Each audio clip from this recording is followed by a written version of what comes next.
Hey guys, Ben Taylor here with Raw Motivations again here today. Wanted to come back and talk to you again about the lies that I believe. And if you haven't started watching by now, I'm going to have a playlist of all these so you can actually see every single lie that I'm talking about. So there's 7 different lies. 7 different lies that I had to walk miles with these rocks in my backpack thinking through what is the cost. What is the cost to my marriage? What is the cost to my business? What is the cost to my bank account? What is the cost to my emotions? What is the cost to my feelings? What is the cost to my family? Like extended family, friends, other relationships. And I had to take a look and say, what is the cost that I'm giving? What is the payment that I've had to give? What are the things that I've had to miss out because of the lies? Because of the lies that have inundated my life on a day-to-day basis. And so much so that they permeated who I was to a point that I didn't even know I had lies. Before I went into this 30-day challenge with Wake Up Warrior, the Wake Up Warrior Challenge, before I went into it, I was like, okay, like I have lies about, what I had for breakfast or who I had an affair with. Like I have those lies, but I don't have other types of lies. I don't have a lie to myself. Like I know who I am. Like I don't have a lie to like other people about who I am. Like, they know by now. Or I'm hiding it, but I already know that lie, so like it doesn't really matter. There's a lot of justification going on. And as I started to get deeper into it, as I started to figure out, hey, the lies that I have are really real, and they're really deep. Like I'm on this platform, I'm sharing about narcissism, awareness, growth, healing, and change. I'm sharing about these lies. These lies are stuff that came out of this Wake Up Warrior Challenge that right now at the time of this recording is like 2 years past. And it takes time as I try to apply them, as I try to realize, as I try to know this is the lies that I've been believing in the past and what I still struggle with sometimes today. Because the struggle's not over. The struggle's constant. The struggle's sometimes daily. The one thing I know is that there's change, is that there's difference, is because there's struggle. You might have heard the phrase, if you've been listening to different people out there, Brendan Burchard, a couple other positive people, the idea of like embrace the suck. Embrace the struggle, because in that struggle, there's growth, there's change. And as you're striving for something, that's kind of how I am today. Like I have to embrace the things. I have to embrace the struggle that's going on, because I know in the past, there was no struggle. It was just what I wanted. It was just my own desires. Yeah, there was chaos. Yeah, there was arguing. Yeah, there was yelling. But there was no struggle. It was easy just to be who I was at that moment. To get what I wanted. To be selfish. To not care about anybody else. That wasn't a struggle. The struggle now is how do I put other people first? Anyways, I'm digressing. We're here to talk about the lies, okay? So the third lie, the third rock I picked up, put in my backpack, started walking these miles, thinking, what's the cost that these lies have been? The third lie. I deserve happiness. I deserve happiness. Some of you might not like this, but it's okay. In reality of it is because of everything I've done, because of the shit that I've had in my life, because of the sin that I've done between myself and others, between myself and God, I don't deserve anything. I don't deserve anything. I deserve death. It's really what I deserve. Because of the things that I've done, because of the sin that I've done before a holy and righteous God, I deserve death. But God loves me. But I kept thinking in my head, I deserve this.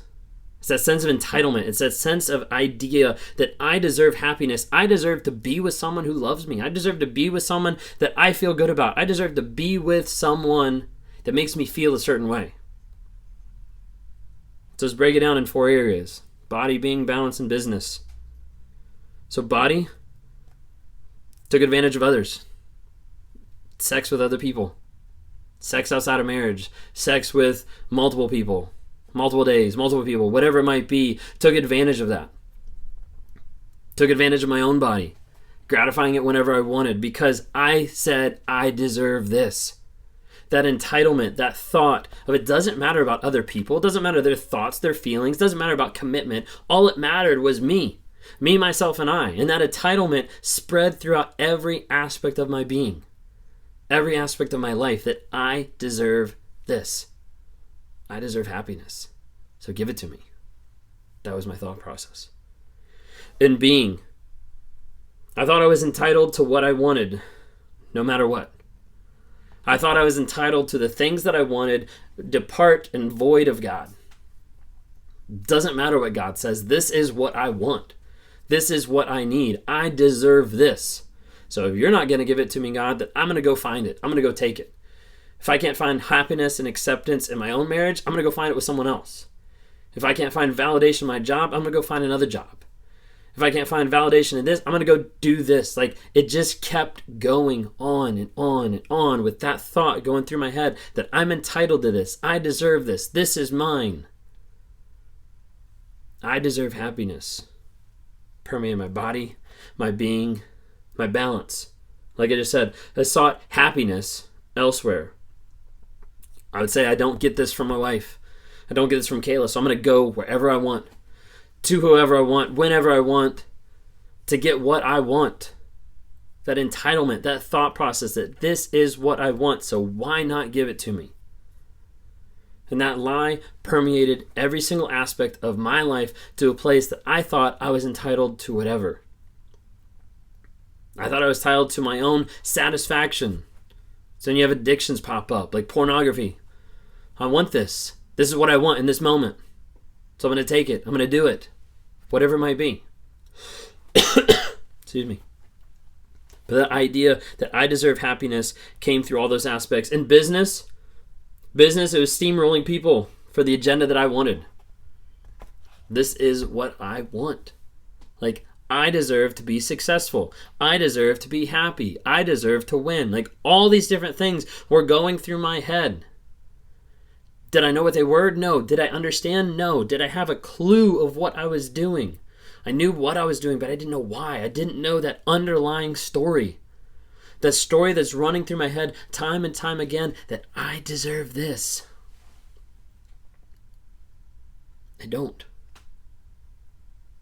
Everything I've done in the past, every person that I've hurt, every person I've lied to, every person that I've gaslit, every person that I've abused, I don't deserve anything. And all my life, growing up, thinking, building this lie, brick by brick, building this wall to separate between me and God to say, hey, I deserve anything I want. You can't tell me what to do. The ultimate rebellion, the ultimate entitlement to say, hey, this is me, and this is what I should have. Love me, serve me, be with me, whatever. But I get what I want. That was that mindset that I had time and time again. The sense of entitlement that came from that root thought of I deserve happiness. In reality, I don't deserve anything. I haven't worked for anything. I haven't tried to build anything. I haven't grown myself. And through all those times I was thinking, I deserve this when I hadn't put in the effort. When I hadn't put in the effort to live a better life, to communicate well, to love and to respect my wife, to have a relationship with God, to focus on who I am and say, hey, these are aspects of my life that I need to work on changing and growing and developing. As a result, I just said, no. I can replace God with me. I can be all-sufficient. I'm a good person. I can do it all on my own. Like, I don't need anybody else. I deserve happiness. That sense of entitlement that came with it permeated every single aspect and ended up taking everything off the table. Like, if you take the rules off the table, if you take morality off the table, if you take God off the table, everything's free game. Then it doesn't matter. Why shouldn't I get what I deserve? That was the thought. And those thoughts have moved in my life so many times in so many ways that it takes time and effort to be able to get them out, to be able to replace them. If you've done one-on-one coaching with me, some of the stuff I talk about with the trauma bond, with detoxing from a narcissist, is the idea of getting out of that emotional bond by replacing the story that you're telling yourself. It's going through, hey, what's the trigger that you're experiencing? What's the feelings? What's the emotions that you're experiencing in that moment? What's the story? What's underlying that you're telling yourself?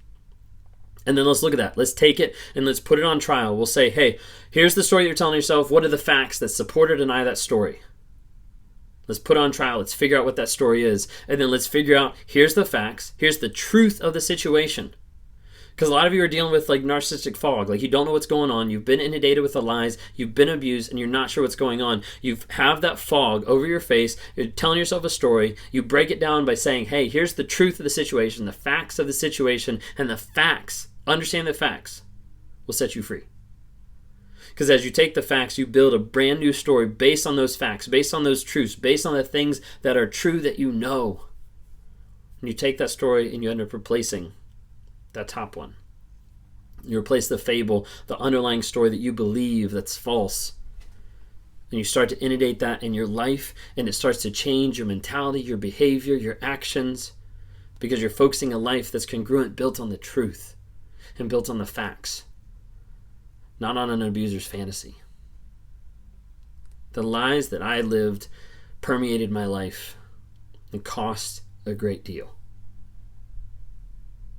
Hope that helps. Thanks.